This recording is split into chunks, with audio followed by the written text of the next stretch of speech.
Arsenic sold as a cure, nuggets that ruined lives, and gunslingers turned into legends. The Wild West hides 14 true stories that sound straight out of a movie. Today, we're swinging open those saloon doors of memory, following the trails and uncovering secrets. Subscribe now and ride with us because every clue leads to an unexpected ending. Number 1. Before it became a movie setting, that frontier was all dust, disease, and hanging promises. Groups moved slowly along trails that seemed endless, and at every stretch a new danger showed up. No water, ambushes in narrow canyons, shady deals that took whatever little people had saved. Talk always arrived before the facts. Newspapers exaggerated stories, pamphlets painted heroes and monsters.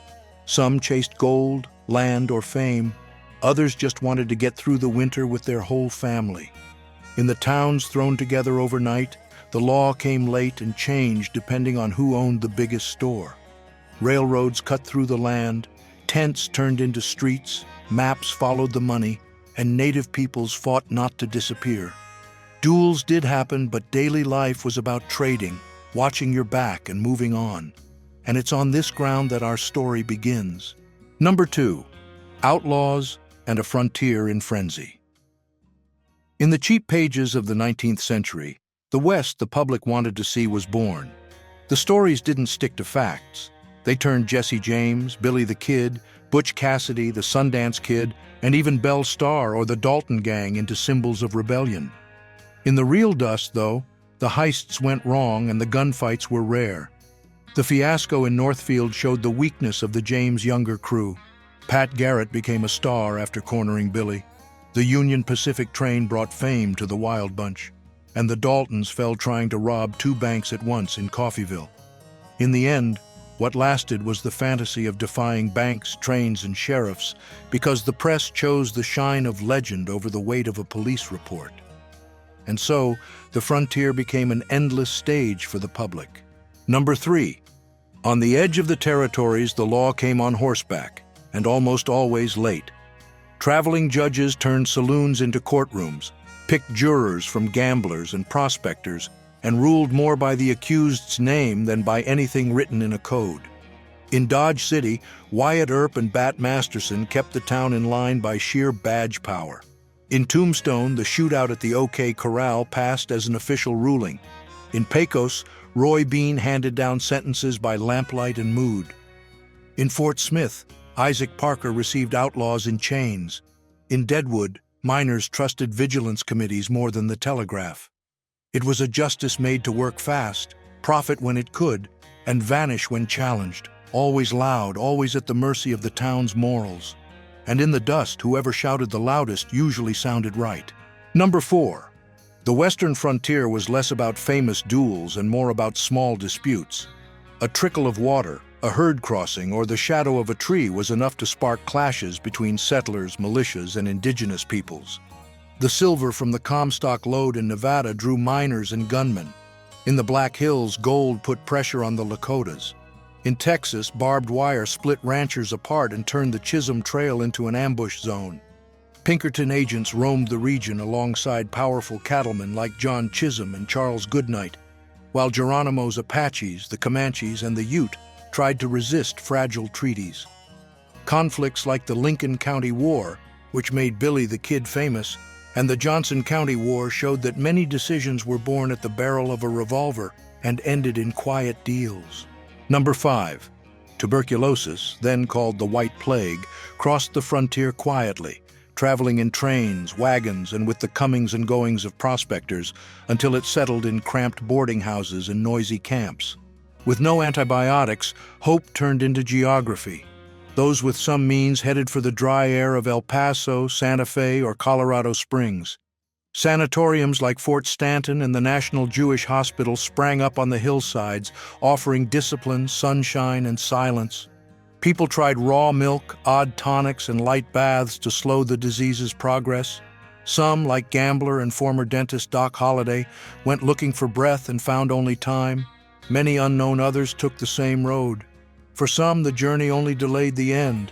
For others, it meant a chance to work, love, and write letters, while the frontier learned to count its days by the clear skies and cold nights. Number 6. The saga of the railroads that crossed frontiers was a mix of triumph and exhaustion. They brought ports, towns, and markets closer together. But those who laid the tracks faced dynamite, fever, and bosses who never saw the worksite. In the U.S., the strike led by Eugene V. Debs exposed the hidden cost of the modern Pullman company, while the meeting at Promontory Summit sealed the ocean-to-ocean connection. In the Andes, the Transandino showed between Mendoza and Los Andes that a frontier is a real obstacle, not just a line on a map. At every new station, someone tried to open a store, build a school, create a future. Sometimes all that was left were warped railroad ties and crosses by the road. Between sabotage, land disputes, and unpaid wages, the trains moved on like a rough stitch, opening paths and leaving marks the map prefers to keep quiet about. Number 7. In 1848, at Sutter's Mill, James Marshall found gold and sparked a wave that dragged thousands to California. In Coloma and along the slopes of the Sierra Nevada, rivers were washed with mercury. Cliffs collapsed, hoses tore chunks out of valleys, and every stake in the ground could turn into a fortune. Those who didn't pull metal from the earth made money selling food, canvas, and shovels. Others opened taverns and newspapers that lasted only as long as hope did. At night, people guarded their claims, afraid of thieves and of laws that only lasted until the next fight. Mines flooded, tunnels caved in, savings vanished, but still they came. Freedmen, immigrants, adventurers, all chasing the same promise.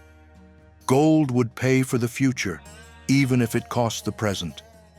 When the shine was gone, what was left were scarred valleys, hollow towns like Bodie, and stories that still burn in memory. Number 8. At country fairs, wagons turned into shows. Music led the way, drawing kids, onlookers, and old folks. Once the crowd was gathered, the smooth talker stepped up, promising relief for joint pain, shortness of breath, frazzled nerves, and even sadness. From his stand, he held up the miracle bottle, calling it a modern invention. In truth, it was almost always alcohol loaded with opium or cocaine. Clark Stanley, the snake oil king, did it that way. William Avery Rockefeller, dressed up as a traveling doctor, repeated the same pitch. Companies like the Kickapoo Medicine Company put on full-blown shows, with banjo music driving the sales. There was also Radham's Microbe Killer and Lydia Pinkham's Tonic. People walked away with hope in their hands, but some also carried dizziness, addiction, and the delay of the real treatment that might have cured them. Number 9. Most of what's told about the Old West focuses on duels and hats, but the push toward the frontier was built by a much more diverse crowd. Black cowboys like Nat Love drove cattle and wrote down their journeys. Bass Reeves, a relentless marshal, hunted outlaws across vast territories. Mexican vaqueros, including José Chávez y Chávez, endured the desert. Chinese laborers, led by contractors like Aquin, carved rail lines through the mountains. Women also forced their way through. Mary Fields rode mail routes, and Biddy Mason built businesses in the urban West. And before all that, nations like the Lakota and Apache resisted under leaders such as Sitting Bull and Lozon. To look back at that landscape is to put these names back at the center, where they've always belonged. It's not a footnote. It's about recognizing the backbone that held up the frontier. Number 10. In the saloon, the piano set the pace and drew in even those coming from the dusty street. At the tables, faro and poker kept cowboys, hunters, and outlaws hooked, all convinced the next card would pay for the week. Every sip of whiskey drowned out Sunday's sermon and brought the drinker closer to the debt ledger. Wyatt Earp kept watch, Doc Holliday did the math, Calamity Jane stormed through demanding respect, and Wild Bill Hickok's name passed around like a password. Outside, a tap dance could turn into a duel. In the alley, opium promised forgetfulness, just like in Dodge City or Deadwood. When the pianist started up again, the wheel spun once more, and by dawn, only marks, whispers, and the certainty that everyone would be back remained. In Buffalo Bill's shows, Annie Oakley's sharp aim reminded folks that the West was also theater, and that was enough to make many return to the saloon to try their luck again. Number 11. In the still-building West, federal troops moved across the plains alongside native guides, farmer militias, and hired agents. Buffalo soldiers kept the routes open, while Pinkerton men escorted payrolls and Union Pacific convoys. In Dodge City, ranchers and cattlemen hired whoever could shoot the straightest. In Tombstone, mine guards protected the silver. Big names crossed saloons and rail lines: Wyatt Earp, Doc Holliday, Tom Horn. Contracts changed hands by nightfall. Fences sparked skirmishes like in Johnson County, and every new well, track, or herd reshaped the promises of treaties like Fort Laramie, showing that peace existed, but only as long as it served the right interests. On that frontier, power belonged to whoever paid more and got there first. Number 12. On dusty trails and in makeshift camps, medicine in the West was done in haste and with whatever was on hand. In garrisons and small towns, instruments were burned over campfires. Quinine and laudanum passed from hand to hand, and the whole protocol boiled down to 3 verbs: relieve, amputate, move on. Some followed the example of Clara Barton, but most nurses were widows, cooks, people who learned by watching. Meanwhile, hospitals for the contagious, isolated smallpox and asylums like the one in Stockton took in anyone who didn't fit. Alcoholics, strong-willed women, lost veterans. With loose diagnoses, sadness and poverty were labeled madness and left there, on the margins. Dorothea Dix called for reforms, but in the dust of the front lines, survival was still mostly a matter of settling the score with chance. Number 13. In the rush toward the West, the deadliest dangers didn't come from a gun. In dusty towns like Dodge City, while Wyatt Earp closed the Saloon ledger, families climbed their porch steps with ears tuned for the rattle hiding under the boards. In Abilene or Tombstone, it was routine to shake out boots and pillows to chase off scorpions. Well water, drawn in a hurry from newly built ranches, carried silent diseases. The heat brought swarms of mosquitoes, and with them, fevers that swept through wagon trains. Stray dogs spread rabies through the streets. Seasoned travelers, from Calamity Jane to Doc Holliday, warned folks to boil their water and steer clear of shady springs.